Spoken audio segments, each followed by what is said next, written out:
Dans une population, n'oubliez pas que la Révolution française, c'est 30 millions d'âmes. Sur ces 30 millions d'âmes, on compte 300 000 révolutionnaires. C'est mathématique. Donc ce qui s'est passé dans le passé avec la France doit nous éclairer. Seulement 300 000 révolutionnaires ont pu mettre à terre la première puissance mondiale de l'époque, qui était la France. Par des tentatives d'infiltration, puis de déstabilisation, puis ensuite de faire circuler le circuit financier et monétaire vers les révolutionnaires pour leur permettre d'avoir suffisamment d'argent, d'équipement, de formation et j'en passe pour créer en fait une armée. Les révolutionnaires étaient 300 000. Sur les 300 000, il y avait une bonne moitié de bagnards qui étaient des criminels capables de commettre des crimes insoutenables. Donc ils ont été très violents et ils ont utilisé cette violence à dessein.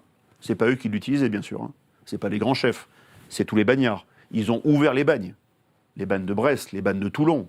Ils ont ouvert les bagnes pour libérer les forçats, les bagnards, et en fait, presque notabiliser les criminels pour que les criminels ensuite leur servent de force vive pour ensuite diriger ces criminels vers la Vendée, par exemple, ou vers Lyon, ou vers toutes les grandes villes qui ont résisté.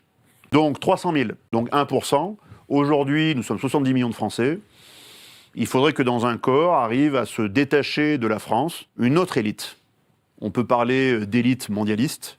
Il faudrait une élite conservatrice, ou plutôt devrais-je dire une élite refondatrice, une élite qui veut refonder la France. Et cette élite doit s'appuyer sur 500, 600, 700 000 individus.